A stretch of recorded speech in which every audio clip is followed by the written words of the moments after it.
ఒక్కసారి కొమ్మూరి గోల్డ్ కి కాల్ చేయండి. తాకట్లో ఉన్న మీ బంగారాన్ని విడిపించి మార్కెట్ ప్రైస్ కి వాళ్ళు కొనుక్కుని మిగతా డబ్బులు మీకు ఇచ్చేస్తారు. హాయ్, వెల్కమ్ టు మనం టీవీ. మన టీవీ మన కోసం. వైసీపీ ఎమ్మెల్యే కోటాలో ఎమ్మెల్సీగా కొనసాగుతున్న నేత దువ్వాడ శ్రీనివాస్ 2024 ఎన్నికల్లో టెక్కల నుంచి ఆ పార్టీ అభ్యర్థిగా పోటీ చేసి ఓడిపోయారు ఆయన. అదే సమయంలో దువ్వాడ కుటుంబ వ్యవహారం ఇటు రాజకీయంగాను అటు నైతికంగాను తీవ్ర చర్చకు దారితీసింది. అయినా సరే పార్టీ కార్యక్రమాల్లో పాల్గొంటూ టెక్కల్లో ఓవైపు మంత్రి అచ్చెన్నాయుడుపై రాజకీయం పోరాటం చేస్తూనే మరోవైపు సొంత పార్టీ నేతలు ధర్మాన సోదరులపై కూడా ఆయన వరుస విమర్శలు చేశారు. అయితే అనూహ్య పరిణామాలతో 2025 ఏప్రిల్లో వైసీపీ అధిష్టానం దువ్వాడను పార్టీ నుంచి సస్పెండ్ చేసింది. క్రమశిక్షణ ఉల్లంఘనతో పాటు పలు ఫిర్యాదుల కారణంగా ఆయన్ని పార్టీ నుంచి పక్కకు పెట్టారు పెద్దలు. అయితే సస్పెండ్ చేసి బయటకు సాగనంపిన వైసీపీ అధినేత జగన్ని ఆయన్ని మాత్రం నేరుగా ఎక్కడా విమర్శించలేదు. అయితే పలు సందర్భాల్లో డిప్యూటీ సీఎం పవన్ కళ్యాణ్పై వివాదాస్పద వ్యాఖ్యలు మాత్రం ఆపలేదు దువ్వాడ శ్రీనివాస్. అదే సమయంలో తనకు వైసీపీ తలుపులు మూసుకొని లేదన్నట్టుగా వ్యవహరించేవారని కూడా అక్కడున్న నేతలు నాయకులు చెప్పుకుంటున్నారు. సో ఈ ఏడాది ఫిబ్రవరిలో బడ్జెట్ సమావేశం సందర్భంగా అసెంబ్లీకి వచ్చిన జగన్తో మాట్లాడేందుకు దువ్వాడ ప్రయత్నించడం కూడా ఆసక్తి రేపింది. తాజాగా ఇటీవల మండలిలో జరిగిన పరిణామాలతో ఆ చర్చ మరోసారి తెరపైకి వచ్చింది. మండలిలో మంత్రి అచ్చెన్నాయుడు విపక్ష నేత బొత్స సత్యనారాయణపై వివాదాస్పద వ్యాఖ్యలు చేయడంతో బొత్సకు మద్దతుగా మంత్రిని టార్గెట్ చేశారు దువ్వాడ శ్రీనివాస్.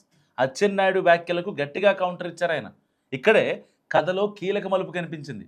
దువ్వాడ వ్యాఖ్యలపై స్పందించిన బొత్స సత్యనారాయణ మా సభ్యుడు అంటూ ఆయన్ను ఉద్దేశించి సంబోధించారు.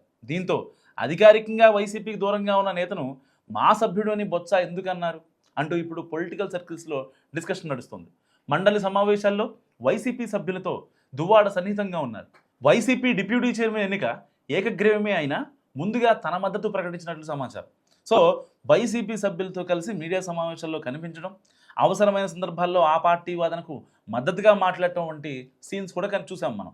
సో పార్టీ నుంచి సస్పెండ్ చేసిన జగన్పై సాఫ్ట్ కార్ను కొనసాగిస్తుండ లాంటి పరిణామాలన్నింటినీ కలిపి చూస్తే దువ్వాడ వైసీపీకి టెక్నికల్గా దూరంగా ఉన్న పూర్తిగా తెగదెంపులు చేసుకున్నట్లు కనిపిస్తోంది. దీంతో దువ్వాడ శ్రీనివాస్ మళ్ళీ వైసీపీలోకి రావాలనుకుంటున్నారా, లేక మండలిలో తన రాజకీయ ప్రయోజనాలకు అనుగుణంగానే ఈ వైఖరి కొనసాగిస్తున్నారా అన్న సందేహాలు వస్తున్నాయి.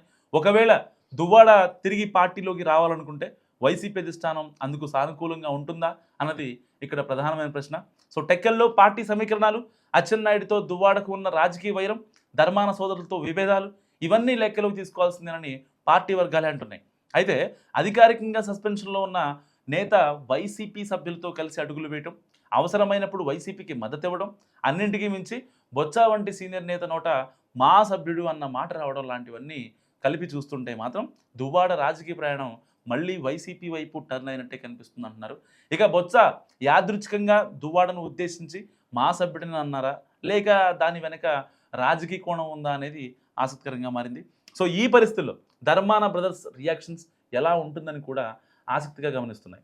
అటు పార్టీ అధినేత జగన్ గ్రీన్ సిగ్నల్ ఇస్తారా, లేక నిత్యం వివాదాల్లో ఉండే వ్యక్తితో మనకెందుకు వచ్చిన పంచాయతీ అంటూ లైట్ తీసుకుంటారా అన్నది ఇంట్రెస్టింగ్ పాయింట్.